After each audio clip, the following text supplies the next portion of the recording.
दोपहर के करीब 3:30 बजे लबनान में खौफ के बादल छा गए जब एक साथ हज़ारों पेजर डिवाइस ज़ोरदार धमाके से फट पड़ी। ये पेजर डिवाइस हिज़्बुल्लाह के मेंबरान एक दूसरे से रब्ता करने के लिए इस्तेमाल करते थे। इस वक्त कोई बाजार में था, कोई घर में, और तो कोई ना कोई महफिल के अंदर ही बैठा हुआ था। इनका कहना था कि इन पेजर डिवाइस में कोई पैगाम वसूल हुआ और इसके साथ ही जितनी भी डिवाइसेस इस वक्त ऑन थी वो ज़ोरदार धमाके से फट पड़ी। अभी तक 12 लोग इस हादसे में अपनी जान गंवा बैठे हैं, जिनमें कुछ बच्चे भी शामिल हैं, जबकि 3000 से भी ज़्यादा लोग मुख्तलिफ इलाकों में शदीद ज़ख्मी हो चुके हैं। यह धमाका लबनान में हुआ, लेकिन इसकी गूंज पूरी दुनिया में सुनाई दी गई। लबनान में एमरजेंसी नाफिज कर दी गई। अस्पतालों में इतना रश था कि ज़ख्मियों के लिए बेड तो क्या, कुर्सियाँ भी दस्तयाब नहीं थी।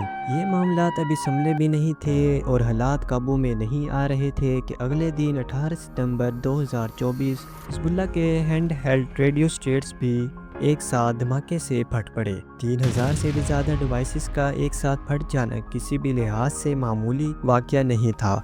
हिज़्बुल्लाह ने इस सब की ज़िम्मेदारी अपने सबसे बड़े दुश्मन इसराइल पर आयद की है, लेकिन आखिरकार ये कैसे मुमकिन हुआ? पेजर डिवाइस एक वायरलेस कम्युनिकेशन सिस्टम के ज़रिए काम करती है। इसमें किसी किस्म का सिम कार्ड या मोबाइल नेटवर्क इस्तेमाल नहीं होता। रेडियो सिग्नल के ज़रिए इस डिवाइस में सिर्फ टेक्स्ट पैगामात वसूल किए जाते हैं, जबकि कॉल या ऑडियो पैगाम वसूल करने का कोई फंक्शन इसमें मौजूद ही नहीं।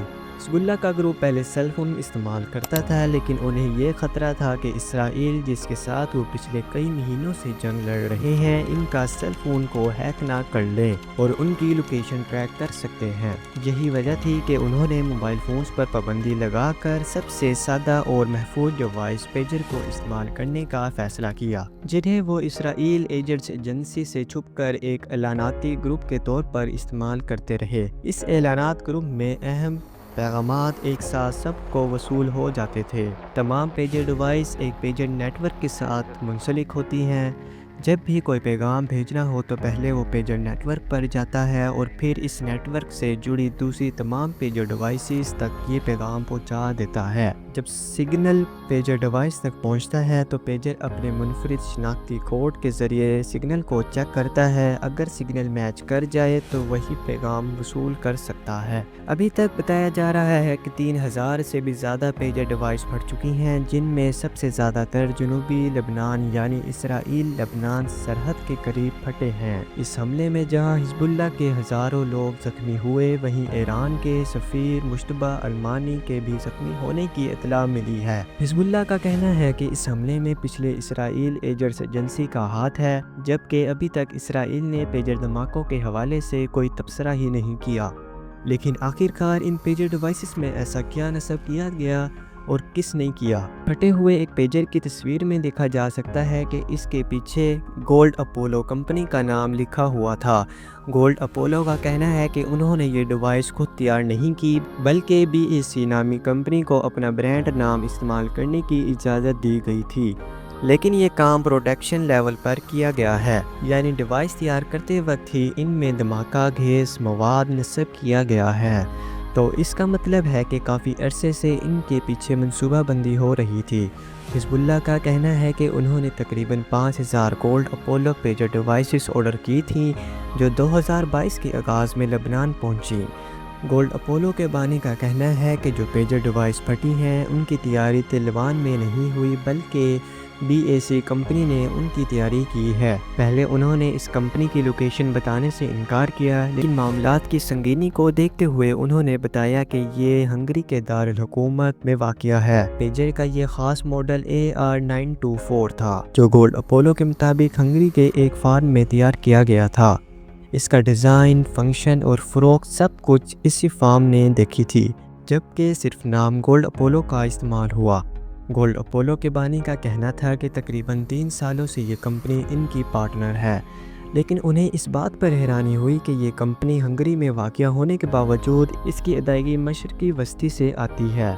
BAC की वेबसाइट, जो कि अभी खुल नहीं रही, इसमें दर्ज था कि ये कंपनी टेलीकम्युनिकेशन प्रोडक्ट्स में काम करती है और पिछले 10 सालों में इस कारोबार में है। हंगरी में इस कंपनी की रजिस्ट्रेशन चेक करने पर मालूम हुआ कि BAC नामी ये कंपनी इलेक्ट्रॉनिक्स मेडिकल डिवाइसेस बनाती है। الیکٹرونک پارٹس اور ساتھ ساتھ تیل اور گیس کے شعبے میں بھی کام کرتی ہے۔ اتنے بڑے کاروبار کے باوجود جب جرمن نیوز ایجنسی ڈی بولو نے اس کا رجسٹریشن دفتر کا دورہ کیا تو وہ ایک چھوٹا سا گھر نکلا۔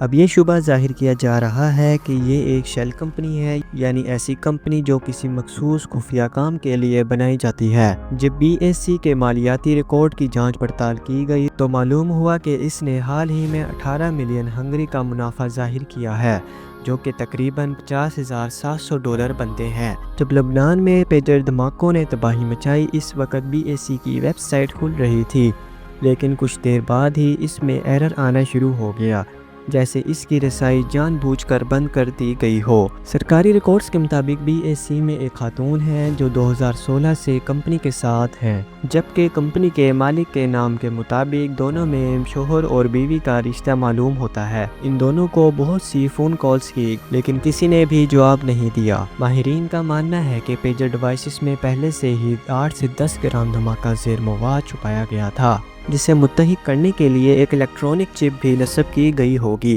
یہ چپ عام پیغامات پر نہیں بلکہ ایک مخصوص کوڈ نمبر پر بھیجے جانے پر فعال ہو کر دھماکہ زیر مواد کو ایکٹیویٹ کر دیتی ہے۔ یہ واقعی اپنی نوعیت کا سب سے خطرناک حملہ تصور کیا جا رہا ہے، جسے تاریخ میں کوئی مثال نہیں ملتی۔